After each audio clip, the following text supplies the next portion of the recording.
안녕하세요. 바이블 가이드입니다. 저희는 창세기를 지나 출애굽기를 함께 통독하고 있습니다. 창세기에도 중요한 인물들이 많이 있지만 출애굽기에는 유독 두드러지는 한 인물이 있습니다. 바로 모세입니다. 유명한 성경 인물을 떠올려 볼 때 쉽게 선택되는 인물 중에 하나가 바로 모세입니다. 그만큼 우리에게 친숙한 인물이죠.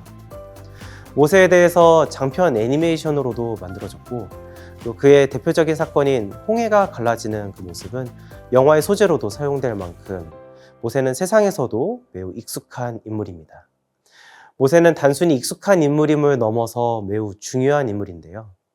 성경에는 많은 인물들이 등장하지만 태어나기 전 시대적 배경부터 장년과 노년에 이르기까지 한 인생의 전반을 걸쳐 다루는 인물은 그리 많지 않습니다. 많이 다루는 만큼 그 인생 전반을 통해 하나님의 구원의 역사를 구체적으로 살펴볼 수 있겠습니다. 오늘은 이 모세를 신분, 율법, 성막 이렇게 세 가지 키워드를 통해 알아보고 더불어 모세를 통해 출애굽기를 함께 살펴보도록 하겠습니다.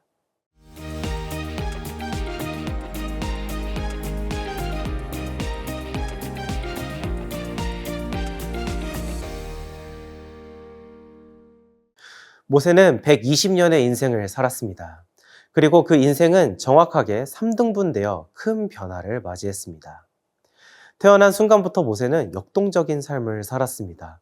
당시 이스라엘 민족은 이집트 내에서 크게 번성을 하였습니다. 그리고 이를 견제하기 위한 바로의 정책으로 남아 살인이 명령되었죠. 모세는 태어나자마자 죽을 위기에 놓이게 됩니다. 그러나 엄마의 선택과 누나가 발휘한 기지를 통해 모세는 이집트의 공주의 아들, 즉 이집트의 왕자로서 자라나게 됩니다. 그렇게 40세에 성인이 된 모세는 동족 히브리인의 고통을 지켜보게 됩니다. 그리고 동족을 괴롭히는 이집트 사람을 몰래 죽이고 맙니다. 하지만 결국 이 사실이 들통나게 되어 도망자 신세가 되고 말죠. 그렇게 모세는 이집트를 떠나 미디안으로 거주하게 됩니다. 이후 40년 동안 모세는 부족함이 없는 이집트 왕자가 아닌 아무것도 아닌 듯한 평범한 한 사람으로서 살게 됩니다. 그러나 이는 하나님께 온전히 쓰임받는 도구가 되기 위한 준비의 시간이었습니다. 80세의 모세에게 하나님은 친히 찾아가십니다. 불붙었지만 타지 않은 떨기나무에 임하셔서 하나님은 이렇게 말씀하십니다. 이리로 가까이 오지 말라. 내가 선 곳은 거룩한 땅이니 내 발에서 신을 벗으라. 그렇게 하나님은 모세를 부르셔서 이스라엘 민족을 구원할 민족의 지도자로 사용하십니다. 비록 거절과 의심으로 시작된 자리였으나 하나님은 끝내 모세를 들어 사용하셨고 거대한 이집트의 왕 바로의 손에서 끝내 이스라엘의 백성을 광야로 인도합니다.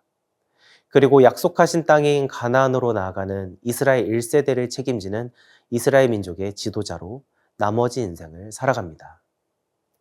살해 대상에서 이집트의 왕자로, 동족을 사랑했지만 살인으로 인한 도망자로, 아무것도 아닌 듯한 평범한 인생에서 한 민족을 이끄는 지도자로 모세의 드러난 삶은 매우 역동적인 변화의 연속이었습니다. 그렇지만 모세의 인생에 가장 중요한 신분이 있는데 바로 하나님의 종이라는 신분이자 정체성입니다. 이 정체성은 모세가 아닌 하나님께서 직접 모세에게 부여하신 것입니다. 그리고 모세의 어떤 신분보다도 하나님의 종이라는 신분과 정체성에 합당한 삶을 살았습니다. 그래서 땅의 모든 사람들보다 온유했다는 평가를 받을 수 있었습니다. 우리가 가장 가치 있게 여기고 붙들어야 하는 신분은 바로 하나님의 백성, 하나님의 자녀, 하나님의 사람이어야 할 것입니다. 홍해를 건너 광야로 나온 모세와 이스라엘이 셋째 달 만에 도착한 곳은 바로 시내 광야입니다. 시내산이 있는 곳이었고 하나님은 산 앞에 진을 친 이스라엘 백성들을 뒤로하고 모세를 산 위로 올라오도록 부르십니다. 바로 십계명과 율법을 주시기 위해서입니다. 십계명의 처음 부분을 통해 하나님께서 이스라엘 백성과 어떠한 관계를 가지기 원하시는지를 살펴볼 수 있습니다. 나는 너를 애굽 땅 종 되었던 집에서 인도하여 낸 내 하나님 여호와니라. 너는 나 외에는 다른 신들을 내게 두지 말라. 하나님은 그동안 이집트의 노예로 살았던 이스라엘 민족이 더 이상 사람의 종이 아니라 하나님의 종, 하나님의 백성이 되게 하기 위해 이집트로부터 광야로 나오게 하셨습니다. 뿐만 아니라 오직 하나님만의 백성이 되기를 원하셨습니다. 19장부터 24장까지 이어지는 긴 율법의 내용은 이스라엘 민족이 다른 민족과는 달리 하나님의 민족답게 구별되어 살게 하기 위한 하나님의 인생 가이드인 것입니다.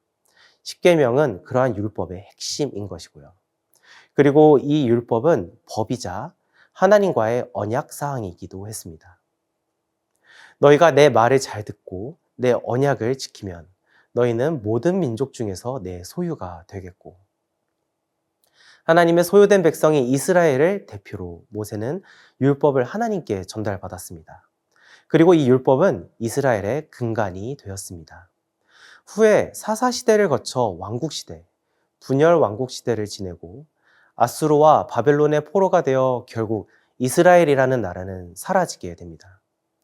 그러나 유대인들이 이스라엘이라는 정체성을 잃지 않고 주후 1948년 끝내 이스라엘 국가가 재건될 수 있었던 것은 그들이 하나님께서 주신 율법을 목숨처럼 끝까지 붙들었기 때문이라고 해도 과언이 아닙니다.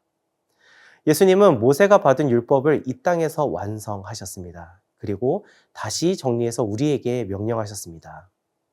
내 마음을 다하고 목숨을 다하고 뜻을 다하여 주 너의 하나님을 사랑하라 하셨으니 이것이 크고 첫째 되는 계명이요 둘째도 그와 같으니 내 이웃을 내 자신같이 사랑하라 하셨으니 이 두 계명이 온 율법과 선지자의 강령이니라.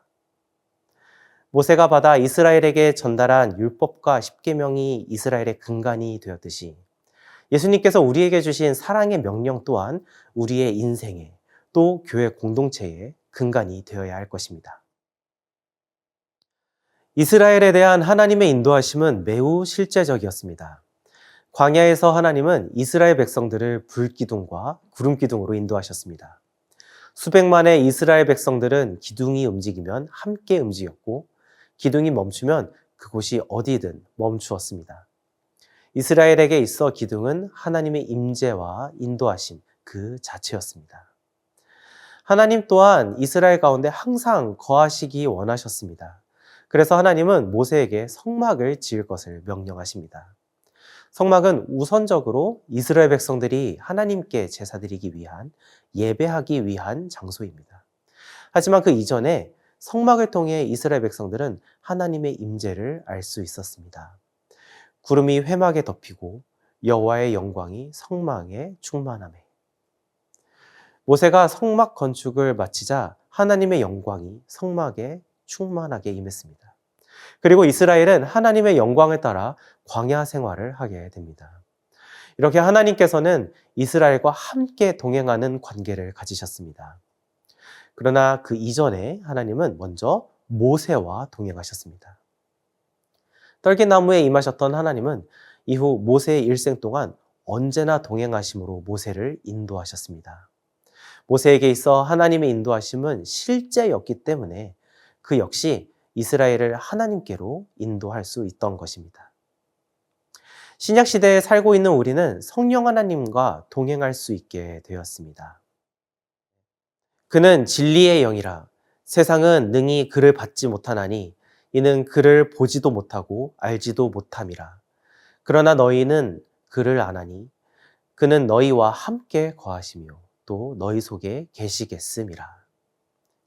성령 하나님과 동행하는 우리는 이를 알지도 보지도 못하는 세상 가운데 나아가 믿음으로 사는 삶으로 부름받았습니다.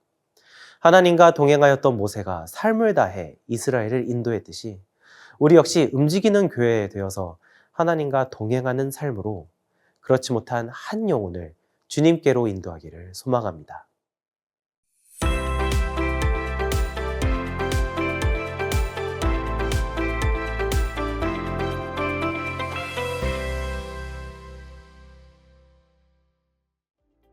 모세의 인생은 철저하게 하나님으로 정의되어지는 삶이었습니다. 그의 정체성도, 그의 신분도, 그의 근간도, 그의 삶의 전부가 하나님의 것이었습니다. 모세의 삶이 특별하게 나와는 다르게 느껴지십니까? 예수님은 세례 요한을 여자가 낳은 사람 중에 가장 큰 사람이지만 천국에서는 지극히 작은 자라고 말씀하셨습니다. 이미 천국을 살아내는 저희에게 있어 모세의 삶은 더 이상 다르지도 특별하지도 않은 삶이어야 합니다. 매일 대하는 진리의 말씀이 우리의 삶의 근간이 되며 하나님의 백성으로 주님과 늘 동행하는 저희 모두가 되기를 소망합니다.